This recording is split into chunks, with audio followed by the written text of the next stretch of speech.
You know, in Sleeping Beauty, you know, Sleeping Beauty goes to sleep.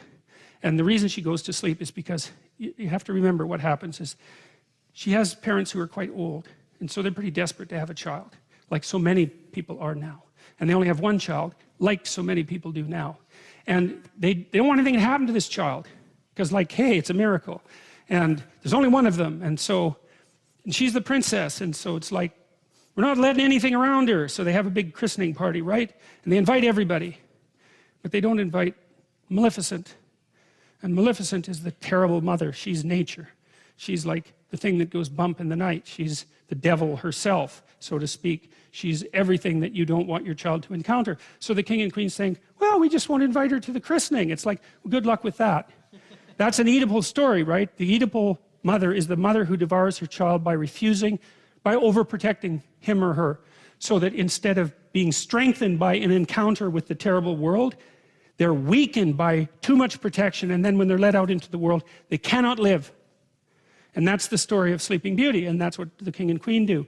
And they apologize to Maleficent when she first shows up and say, well, you know, they have a bunch of half-witted excuses why they don't invite her. We forgot. It's like, I don't think so.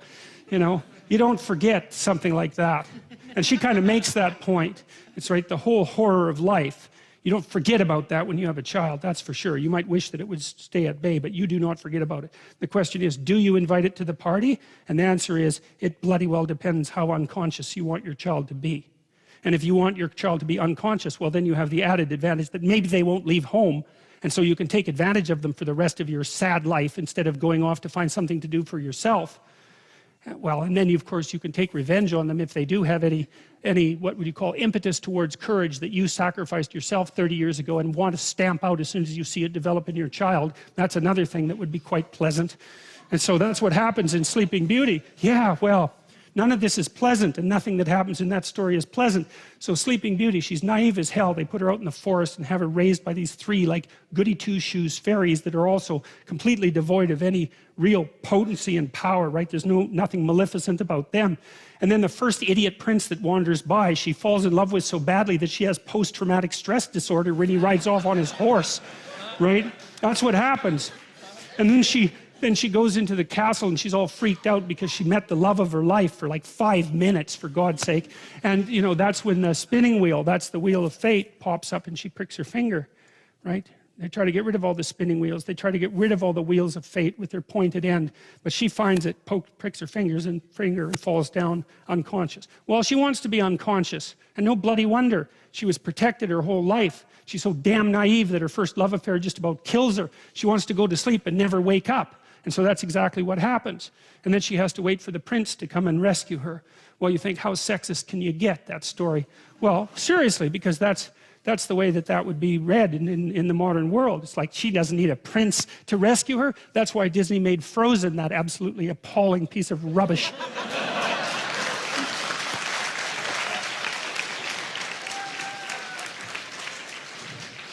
So, you know, you can say, well, the princess doesn't need a prince to rescue her, but you know, that's a boneheaded way of looking at the story, because the prince isn't just a man who's coming to rescue the woman. And believe me, he's got his own problems, right? He's got a whole goddamn dragon he has to contend with.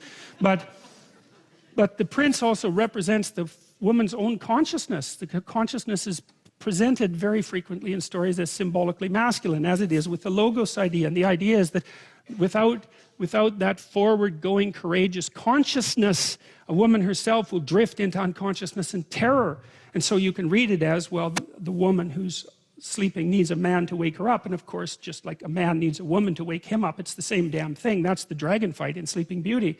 But it's also the case that if she's only unconscious, all she can do is lay there and sleep, like the sleep of the naive and damned. She has to wake herself up and bring her own consciousness, her own masculine consciousness into the forefront so that she can survive in the world. And of course, women are trying to do that like mad.